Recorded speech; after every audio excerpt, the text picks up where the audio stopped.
is it possible to be free of that violence? Psychologically, let's begin first psychologically, not physically.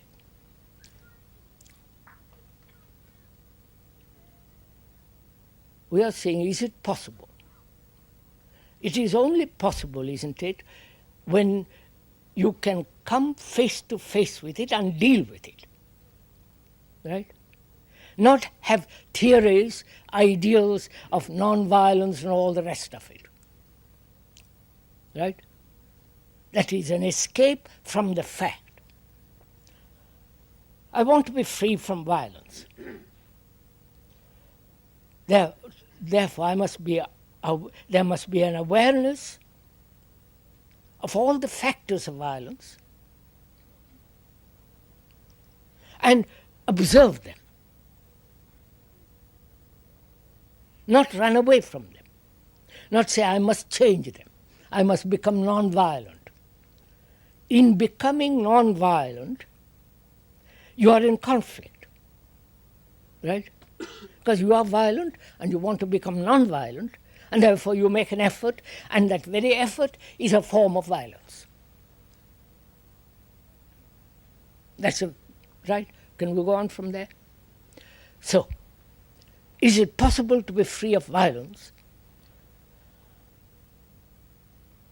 And look at the whole issue, the complex problem of violence, psychologically. Which means, are we imitating, conforming, adjusting ourselves to a pattern which we or others have established for us? All those are symptoms of violence, like anger, hatred, jealousy. Now, can we remain with that factor of violence and be aware choicelessly of the whole structure of violence? Will you do it? Are you doing it now? Are you doing it, sir? The questioner? Is the questioner, put that question, is he doing it? Or is it just a theory about violence?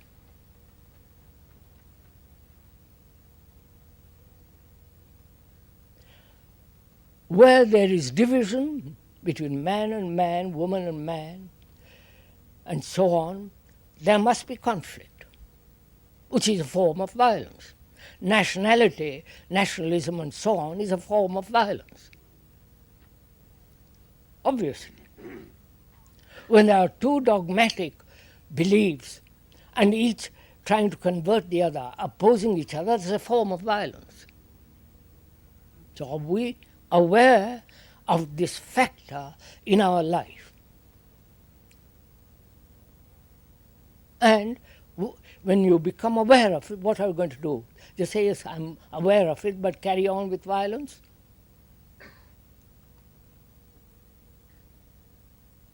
Therefore, it becomes a very serious matter. If one is really to be free of violence, to look at it, to live with it, to understand it, to go into it and see all the multiple forms of violence, totally be acquainted with it.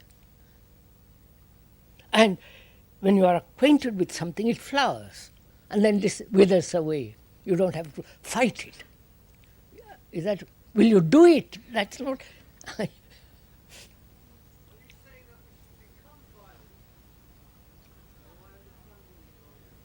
What? Are you saying that we become violent? We're not saying we become violent, we are violent. He's not sure what you mean by flower. Sir, look, I'm violent. I observe it. Because I don't run away from it. I don't suppress it. I don't transform it into something else as a non-violence, which is absurd. That it's the transformation of violence into non-violence is real is stupidity, it has no meaning. So, as I am violent, I let it come out, not in action. Let it flower, let it grow, let it, as you watch it, it grows and dies. Haven't you done all that?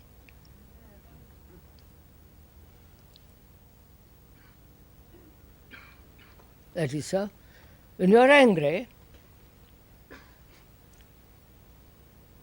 at that moment of anger, you are not aware. You are full out. Then, a second later, violent, you say, I have been angry. Right?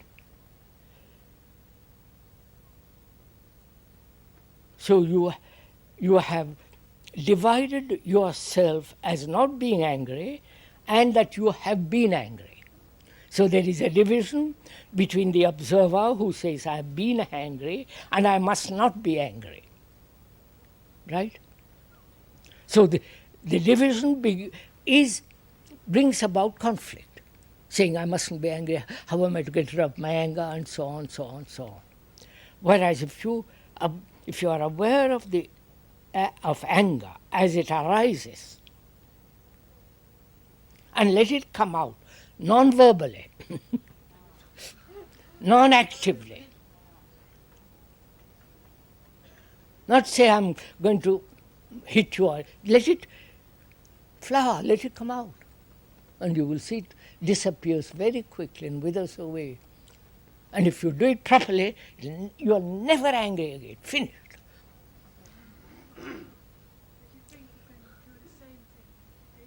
Cool. Same thing with fear.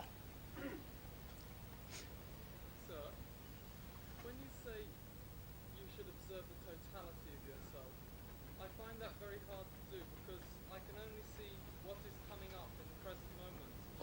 Is that the totality of myself, or are the whole feelings, the whole of the mental consciousness, the totality? So now let's go into that, shall we? However, is it possible to be totally aware of the whole content of one's consciousness?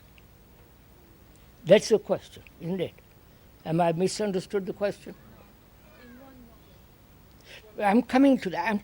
First, I'm asking if I'm telling you what the question is saying accurately. The question is asking whether it is possible to see the whole of the content of consciousness at one perception. I'm totally aware of the whole thing. Is it possible? When you have lived a partial life all the time, right? You look at life partially, don't you?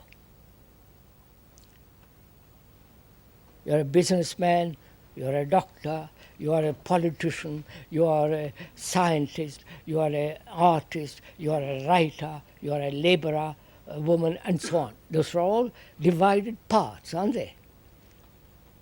And our whole conditioning is to look at life in parts. Right? Are you following this? In parts.